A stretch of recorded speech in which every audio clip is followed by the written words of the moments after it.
Bonjour et bienvenue dans le journal de la semaine pour une nouvelle revue de l'actualité scientifique. Au programme de ce numéro, un spectre de planètes extrasolaires, un nombre pi démesuré et des alligators qui respirent comme des oiseaux. Nous reviendrons également sur le séisme en Haïti avec Sandrine Juster-Lermite qui nous évoquera l'émission Post-Sismique organisée par l'Association française du génie parasismique. Mais quel intérêt peuvent avoir certains oiseaux migrateurs à voyager aussi loin vers le nord ? Le pluvier argenté, par exemple, après avoir parcouru des milliers de kilomètres, niche régulièrement en Arctique durant l'été. Pourtant, un tel voyage représente une dépense énergétique considérable, une exposition à des événements climatiques plutôt rudes et au final, un risque de mortalité plus élevé. Des chercheurs français et canadiens ont peut-être mis le doigt sur l'intérêt d'un tel périple. Durant 2 années, ils ont placé dans le Grand Nord canadien des nids artificiels et ils ont pu montrer que les nids placés au nord subissaient 60% moins d'attaques de la part des prédateurs que ceux placés 3350 km plus au sud, là où le nombre de prédateurs est plus important. Bref, prolonger la migration vers le nord permet aux oiseaux d'assurer la survie de leur nichée et donc de leur espèce. 424, c'est le nombre de planètes extrasolaires connues à ce jour, c'est-à-dire des planètes situées hors de notre système solaire. Malgré tout, essayer d'obtenir des informations de ces mondes lointains collés à leurs étoiles n'est pas chose aisée. C'est un peu comme essayer de voir de quoi est faite une bougie en l'observant à 2 km de distance alors qu'elle se trouve à côté d'une lampe éblouissante de 300 watts. C'est pourtant la prouesse que vient de réaliser le VLT, le télescope géant européen situé au Chili, qui vient d'obtenir le tout premier spectre direct d'une exoplanète. Le spectre, c'est-à-dire l'analyse de la lumière réfléchie par la planète, permet en théorie de déterminer la constitution chimique de son atmosphère. Pour l'heure, les données obtenues semblent difficiles à déchiffrer, mais l'analyse spectrométrique de 2 autres planètes situées autour de la même étoile devrait permettre d'en savoir un peu plus. Les oiseaux disposent d'un système respiratoire des plus performants. Contrairement à nos poumons, ceux des oiseaux assurent une circulation de l'air à sens unique, qu'ils inspirent ou qu'ils expirent.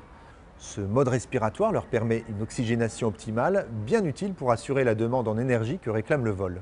À leur grand étonnement, des Américains viennent de constater que les alligators disposaient d'un système très semblable. Certes, ces animaux ne possèdent pas de sac aérien comme les oiseaux, mais comme chez eux, l'air ne circule en permanence que dans un seul sens.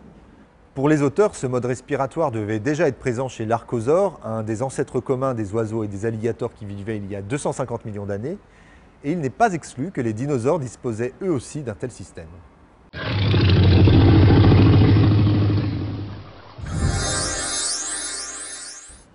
Observez ce robot conçu par des chercheurs allemands. Comme un insecte, il est capable d'adapter le mouvement de ses 6 pattes en fonction de la nature du terrain ou de sa vitesse de déplacement. Contrairement aux solutions robotiques plus classiques, ce comportement apparemment complexe est ici régi par un système neuronal très simple. Le robot dispose d'un système central qui génère par défaut des mouvements chaotiques.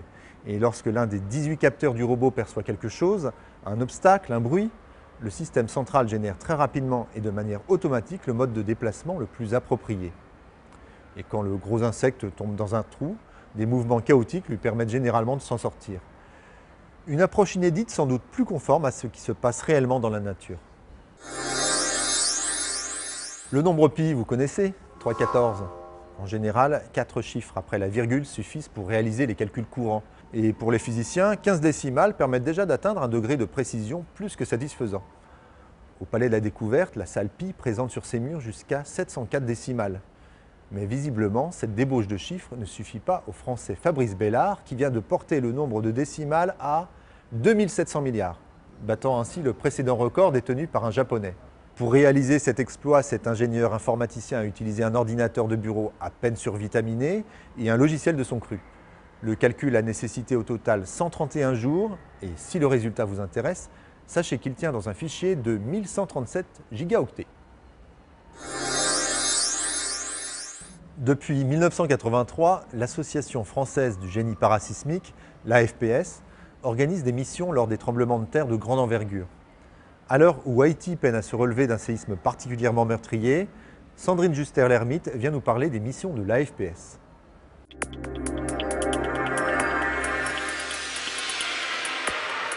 Sandrine Juster-Lermite, bonjour. En quoi consistent les missions post-sismiques organisées par l'AFPS ? L'AFPS, donc l'Association du génie français parasismique, a comme objectif premier d'étudier les tremblements de terre, ses conséquences sur le sol, les structures, et aussi s'intéresse à l'aspect sociétal de la crise lorsqu'il y a un séisme. L'une des particularités, c'est l'aspect pluridisciplinaire de ces missions. En effet, la FPS compte plus de 750 membres qui sont des sismologues, des géotechniciens, des géologues, des ingénieurs structures, des sociologues, des architectes, et puis d'autres professions encore, notamment des économistes. Que peut-on déjà dire à propos du séisme en Haïti? Alors, le séisme en Haïti est un séisme de grande magnitude. Il était entre 7 et 7,2 selon les scientifiques. Très peu profond, très proche d'une capitale très peuplée, dans un pays où la construction, l'autoconstruction n'est pas négligeable, mais surtout où les règles parasismiques n'existaient pas. Et donc, ça a engendré énormément de destruction. Donc le séisme en Haïti sera l'un des plus meurtriers de cette décennie. Nous avions le séisme de Chine, qui nous avait laissé avec plus de 230 000 morts. Hélas, le séisme d'Haïti fera partie de ces séismes particulièrement meurtriers parce que touchant une population très dense dans des zones où les constructions ne respectaient aucune disposition parasismique. Qu'est-ce que la FPS compte lancer dans le cadre du séisme en Haïti? Là où la FPS peut intervenir, c'est au niveau de l'hébergement. Il y a un certain nombre de bâtiments qui se sont écroulés, mais il y a aussi d'autres bâtiments qui sont toujours debout et qui restent relativement sûrs. Ces bâtiments doivent être inspectés et donc ce sont toute une procédure de diagnostic d'urgence que l'on doit faire rapidement pour permettre aux habitants de revenir au moins dans les habitations les plus sûres pour qu'ils puissent reprendre leur vie normale, si l'on peut dire. Et la dernière action, et celle-là elle est à beaucoup plus long terme, aujourd'hui énormément de personnes font des dons, et ça c'est très bien, les ONG sont là pour aider à rebâtir ce pays. Ce qu'il ne faut pas, c'est en parler pendant quelques semaines, laisser l'autoconstruction de ces nouvelles, par les habitants de nouvelles habitations se faire, sans justement les aider à construire avec une bonne conception. Mais concrètement, qu'est-ce qu'on peut proposer à un pays pauvre comme Haïti pour se reconstruire et résister face à un futur séisme? Ce que l'AFPS propose, c'est des guides donc, qui peuvent être pris par n'importe qui. Donc, on ne parle pas d'ingénieur en face, on parle vraiment d'une personne qui prend juste son guide et qui va comprendre la conception même du génie parasismique et donc ce qu'il faut surtout éviter de faire pour ne pas se mettre en danger. Des exemples peut-être? L'exemple, c'est toute structure sera de forme régulière, compacte. On ne cherchera pas à faire des éléments discontinus, des excroissances, des porte-à-faux importants.